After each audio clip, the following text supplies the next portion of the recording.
శ్రీ వారాహీదేవి జ్యోతిషాలయం విద్య, ఉద్యోగం, వ్యాపారం, పెళ్లి, ఆరోగ్యం, నాగదోషం, సంతానం, రాజకీయం, వామాచార దోషం, భార్యాభర్తల మధ్య గొడవలు, అత్తాకోడళ్ల మధ్య గొడవలు, ప్రేమించి మోసపోవడం, స్త్రీ పురుషుల వశీకరణం, ధనం నిలకడ లేకపోవడం, మీ ఎటువంటి సమస్యలకైనా 24 గంటల్లో పరిష్కారం లభించబడును. నెంబర్ 1 వశీకరణ స్పెషలిస్ట్ పండిత్ పవన్ నంబూదిరి, కేరళ తాంత్రిక గురువు గారు. Phone number 9043637512. హాయ్ ఫ్రెండ్స్, అందరికీ నమస్కారం అండి.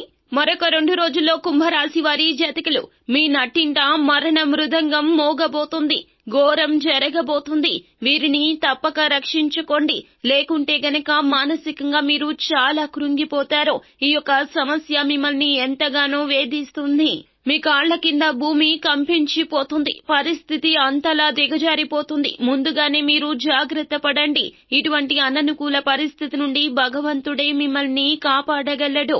ఈ దేవత ఆరాధన చేయండి, ఈ పరిహారాలు పాటించండి. ముందుగా ఈ వీడియోని పూర్తిగా చూస్తే గనక మీకు అన్ని వివరాలు అర్థమవుతాయి. వీడియో గనక మీకు నచ్చినట్లయితే గనక లైక్ చేయండి. మీ లైక్ మాకు ఎంతో సపోర్ట్ అండ్ ఎంకరేజ్మెంట్ గా ఉంటుంది. ఇక ఆలస్యం అనేదే లేకుండా మనము వీడియోలోకి వచ్చేద్దాము. ఒక సమస్యనైతే వీరు ఎదుర్కోబోతూ ఉన్నారు. జాగ్రత్తగా ఉండాల్సిన అవసరమైతే కనిపిస్తుంది. ముఖ్యంగా కుటుంబ సభ్యులతో విభేదాలు వచ్చే పరిస్థితులున్నాయి. కుటుంబ సభ్యులు ఎవరైనా కావచ్చు, తల్లిదండ్రులు కావచ్చు, తోడబుట్టిన వారు కావచ్చు, లేకపోతే మీ యొక్క జీవిత భాగస్వామి కావచ్చు. ఇలా ఎవరైనా సరే వారితో తగాదాలు తలెత్తే అవకాశాలున్నాయి. గొడవ చిన్నగా మొదలవుతుంది, చిలికి చిలికి గాలివానగా మారుతుంది. మానసిక ప్రశాంతత లేకుండా చేస్తుంది. మనసులో అలజడి మొదలు అవుతుంది. ఈ విధమైన ప్రమాదం కలుగుతుంది. ఇది మీ మధ్య ఉన్న బంధాన్ని విచ్ఛిన్నం చేసే ప్రమాదం ఉంది. కాబట్టి గొడవ తీవ్రత తగ్గడానికి మీరు చేయవలసిన ప్రయత్నం మీరు చేయండి. అంతేకాని గొడవలు పెంచుకుంటూ మాత్రం వెళ్తే గనక చాలా నష్టపోవాల్సిన పరిస్థితి ఉంది. కావున ఈ విషయంలో మీరు అప్రమత్తంగా ఉండండి.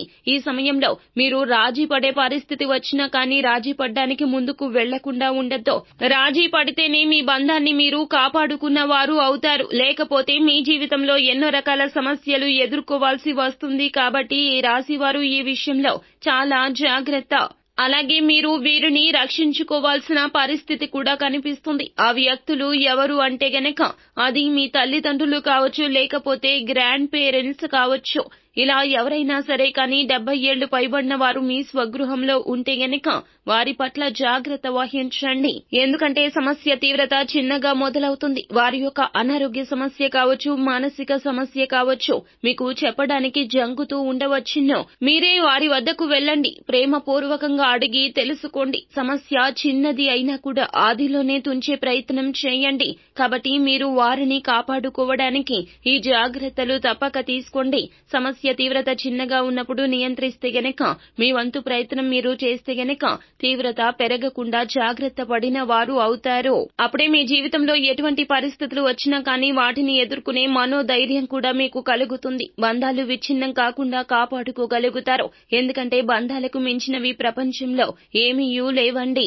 డబ్బు కంటే ప్రధానమైనవి బంధాలు. కాబట్టి ఎప్పుడూ కూడా బంధాలు విచ్ఛిన్నం కాకుండా చూసుకోవాల్సిన బాధ్యత మీపైనే ఉంటుంది. మీ యొక్క సంతానం విషయంలో శ్రద్ధ వహించండి. వారి యొక్క పొరపాట్లను మీరు భూతద్దంలో చేసి చూడవద్దు. వారికి చక్కగా నచ్చచెప్పే ప్రయత్నం చేయండి. వారికి అర్థం కానివి అర్థం చేసే ప్రయత్నం చేయండి. కుటుంబానికి సమయాన్ని కేటాయించండి. పని ఒత్తిడి ఎంత ఉన్నా కూడాను కుటుంబంతో మీరు కనీసం ఒక రోజులో 1 గంట సేపైనా సమయాన్ని కేటాయించండి. వారి యొక్క సమస్యలు తెలుసుకునే ప్రయత్నం చేయండి.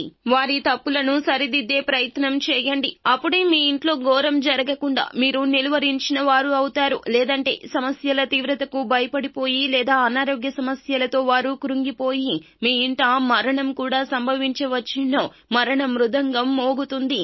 కావున ఇటువంటి పరిస్థితుల నుండి బయటపడాలి అంటే గనక ఆపదలో ఉన్న వారికి వీలైనంత సాయం చేయండి.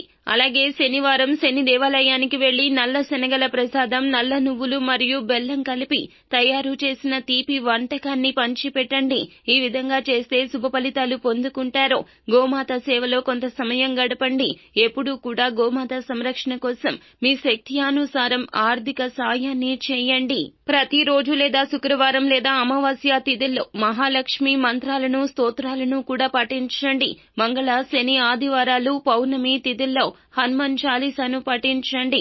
మంగళవారం నాడు హనుమంతునికి పొడవాటి వస్త్రాన్ని సమర్పించండి. నిత్యము శివారాధన చేయండి. మీకు మేలు కలుగుతుంది. పరమశివుని అనుగ్రహంతో కష్టాల నుండి బయటపడతారు. అంతా మంచి జరుగుతుంది. శుభం భూయాత్. సో ఫ్రెండ్స్, చూశారు కదా, ఈ వీడియో గనక మీకు నచ్చినట్లయితే గనక లైక్ చేయండి. మరిన్ని వీడియోస్ కోసం మా ఛానల్ ని సబ్స్క్రైబ్ చేసుకుని ఫాలో అవ్వండి. Thank you.